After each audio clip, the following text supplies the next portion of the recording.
Hi అండి. అందరికీ నమస్కారం. Welcome to my channel. ఈ వీడియోలో 65 ఏళ్లు దాటిన పెన్షనర్లకు అదనపు pension additional quantum of pension ఈక్యూపీపై అమలుపై ప్రభుత్వ కీలక నిర్ణయం అండి. సో, దీనికి సంబంధించిన పూర్తి వివరాలు వీడియోలో తెలుసుకుందాము. వీడియో అయితే ఎక్కడే గానీ స్కిప్ చేయకుండా ఎండ్ వరకు చూసేయండి. అప్పుడు ఇన్ఫర్మేషన్ పూర్తిగా అర్థమవుతుంది. అలాగే వీడియో చూస్తున్న ప్రతి ఒక్కరు వీడియోకైతే లైక్ చేయండి ఫ్రెండ్స్. ఈ వీడియోని తోటి పెన్షనర్ మిత్రులతో అయితే షేర్ చేయండి. కొత్తగా మన ఛానల్ చూస్తున్నవారు ఇంకా ఎవరైనా సబ్స్క్రైబ్ చేసుకున్నట్లయితే వెంటనే మన ఛానల్‌ని సబ్స్క్రైబ్ చేసుకోండి. సో, దీని ద్వారా నేను చేసే ప్రతి ఒక్క వీడియో మీ వరకు రీచ్ అవుతుంది. ఇక ఆలస్యం చేయకుండా వివరాల్లోకైతే వెళ్ళిపోదాము. ఫ్రెండ్స్ ఇక విషయానికొచ్చినట్లయితే సో, ఉద్యోగులు తమ సర్వీస్ నుండి 60 లేదా 62 ఏళ్లకు రిటైర్ అవుతారనమాట. సో, పదవీ విరమణ సమయం. సో, వారి వయస్సును బట్టి వారు 62 ఏళ్ళకు ఇప్పుడు ఏపీలో అయితే 62 ఏళ్ళకు అట్లా రిటైర్మెంట్ అనేది పూర్తి చేసుకొని సో, సర్వీస్ అనేది పూర్తి చేసుకొని రిటైర్మెంట్‌లోకైతే ఎంటర్ అవుతున్నారు. సో, మరి పెన్షనర్స్ 62 లేదా 63 కావచ్చు. సో, ఈ ఏజ్‌లో రిటైర్ అవుతున్న వారికి మరి 65 ఏళ్ళకే ఎందుకు అడిషనల్ క్వాంటమ్ ఆఫ్ పెన్షన్ ఇవ్వటం లేదు? సో, 70 ఏళ్ళు దాటేంత వరకు ఎందుకు ఇవ్వటం లేదు? అనేది క్వెషన్ అనమాట. సో, చాలామంది 60 ఏళ్ల నుంచే ఏదో ఒక ఆరోగ్య సమస్యతో గానీ, ఏదో ఒక ఇబ్బందులు పడుతూ ఉంటారు. సో, వీరి వాదన ఏంటంటే, ఎలాగో 70 సంవత్సరాలు నిండిన వారికి 10% ఇవ్వాలి కదా! యాక్చువల్‌గా ఇప్పుడు 7% ఇస్తున్నారన్నమాట ఏపీలో. యాక్చువల్‌గా 10% ఇవ్వాలి. అదే 65 ఏళ్ళు దాటిన వారికి 5%తో మొదలుకొని ఇవ్వచ్చు కదా! ఎందుకివ్వరు అని జెప్పేసి ప్రతిపాదన అయితే ఇప్పుడు పార్లమెంట్‌లో ఉందన్నమాట ఇది. దీన్ని గూడా పరిగణలోకి తీసుకునే అవకాశం అయితే ఉంది. మరి అమలుపై సాధ్యాసాధ్యాలేంటి అనేది పరిశీలిద్దాము. ప్రభుత్వం యొక్క నిర్ణయం ఏమిటి? సో, ఒడిదుడుకులు ఏమైనా ఉంటాయా? ఇలా ఏమన్నా సమస్యలేంటి? ప్రభుత్వం సైడ్ నుంచి సమస్యలేంటి? సో, ఈ విధంగా ప్రకటిస్తే పెన్షనర్లకి ఎటువంటి అదనపు ప్రయోజనాలు, లాభాలు కలుగుతాయి అన్న పూర్తి తాజా సమాచారాన్నయితే తెలుసుకుందాము వీడియోలో. సో, మీరైతే వీడియోని చివరి దాకా చూడండి ఫ్రెండ్స్. సో, 65 ఏళ్లు దాటిన పెన్షనర్లకు అదనపు పెన్షన్ మంజూరు చేయాలన్న పార్లమెంటరీ స్టాండింగ్ కమిటీ సిఫార్సులను కేంద్ర ప్రభుత్వం ఎందుకు తిరస్కరించింది? సో, యాక్చువల్‌గా తిరస్కరించడం జరిగిందనమాట. మరి ఎందుకు తిరస్కరించింది? వాటి పూర్తి వివరాలు ఏంటనేది పరిశీలిద్దాము. మళ్ళీ దీన్ని పరిగణలోకి తీసుకునే అవకాశం అయితే ఉందా? లేదా? అనేది కూడా తెలుసుకుందాము. సుశీల్ కుమార్ మోదీ గారి నేతృత్వంలోని పార్లమెంటరీ స్టాండింగ్ కమిటీ 110వ నివేదిక డిసెంబర్ 2021లో తమ నివేదికను సమర్పించింది. ఇందులో మొత్తం 28 సిఫార్సులుండగా ప్రభుత్వం కేవలం 5 సిఫార్సులను మాత్రమే ఆమోదించింది. అత్యంత కీలకమైన 65 ఏళ్లు దాటిన వారికి అదనపు పెన్షన్ అనే అంశాన్ని ఇక్కడ పరిగణలోకి తీసుకోలేదు. పక్కన పెట్టేశారు. సో, ఈ కమిటీ మన తెలుగు రాష్ట్రాలకు చెందిన ఎంపీలు కూడా ఈ కమిటీలో అయితే సభ్యులుగా ఉండి పెన్షనర్ల సమస్యలను లోతుగా అధ్యయనం అయితే చేశారు.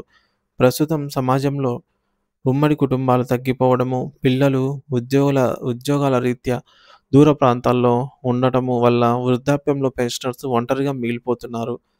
పెరుగుతున్న వైద్య ఖర్చులు మరియు నిత్యావసరాల ధరలను దృష్టిలో ఉంచుకొని 65 ఏళ్లు దాటిన వారికి 5% పెన్షన్ అనేది అదనపు పెన్షను, 70 ఏళ్లు దాటిన వారికి 10% ఇలా వయసు పెరిగే కొద్దీ అదనపు శాతం మొత్తం 5% పెంచుకుంటూ ఇస్తే వారికి ఆసరాగా ఉంటుందని కమిటీ భావించింది.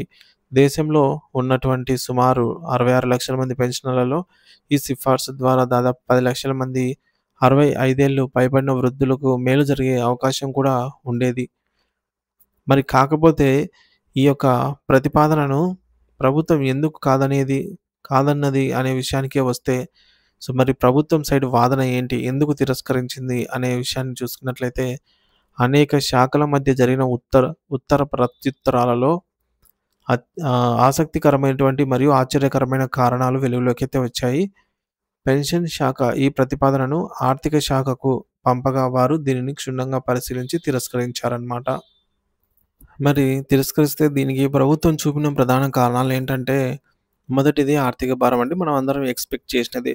సో, ప్రభుత్వం ఏ కొత్త ఉద్యోగులకు సంబంధించైనా సరే, పెన్షన్‌కి సంబంధించైనా సరే, ఏ ఒక్క ప్రతిపాదన చేయాలన్నా సరే, అది ఆర్థిక భారమనే చెబుతూ ఉంటుందన్నమాట. డబ్బుతో కూడిన ప్రతీది కూడా ఆర్థిక భారం అని చెబుతుంది కాబట్టి ఇది యాజ్ యూజువల్‌గా ఎక్స్‌పెక్ట్ చేసినటువంటి మాటే కాబట్టి ఆర్థిక భారం ఇప్పటికే సివిల్ పెన్షన్‌ల కోసం బడ్జెట్‌లో దాదాపు 2.07 లక్షల కోట్లు కేటాయించాల్సి వస్తోంది. అదనపు పెన్షన్ ఇస్తే ఈ భారం మరింత పెరుగుతుంది. దానికి నిధులు సమకూర్చడం కష్టమని ప్రభుత్వం అయితే పేర్కొంది. సో, అది మొదటిది. రెండోది పెరిగిన ఆయుర్దాయం. ఇది కొంచెం వింతగా అనిపించినా ప్రభుత్వ రికార్డులలో చూపించిన కారణం ఇదే. సో, ఈ విధంగా ఎవరన్నా చూపిస్తారా ఫ్రెండ్స్? యాక్చువల్‌గా ఆయుర్దాయం పెరగడం అనేది మంచిదే కాబట్టి మనకనిపిస్తుంది. కానీ ఇక్కడ లెక్కల ప్రకారంగా వీళ్ళు ఆలోచించడం వల్ల ఆయుర్దాయం పెరిగిందని చెప్తున్నారు. సో, ఇది కొంచెం వింతగా అనిపించినా ప్రభుత్వం రికార్డులలో చూపిన కారణం ఇదే. మెరుగైన వైద్య సౌకర్యాల వల్ల పెన్షనర్స్ ఇప్పుడు ఎక్కువ కాలం జీవిస్తున్నారనట. అంటే ప్రభుత్వం వారికి ఎక్కువ కాలం పాటు పెన్షన్ చెల్లిస్తోందట. కాబట్టి మళ్ళీ అదనంగా పెన్షన్ మొత్తాన్ని పెంచడం సాధ్యం కాదని అయితే అభిప్రాయపడిందని అయితే తెలియజేయడం జరిగింది. ఇక మూడోది రాష్ట్రాలపై ప్రభావం. కేంద్ర ప్రభుత్వం గనక ఈ యొక్క నిర్ణయం తీసుకుంటే అదనపు పెన్షన్ 65 ఏళ్ళు దాటిన వారికి 5% చొప్పున ఇచ్చుకుంటా వెళ్తే ఆ ప్రభావం రాష్ట్ర ప్రభుత్వాలపైన ఖచ్చితంగా ఉంటుంది.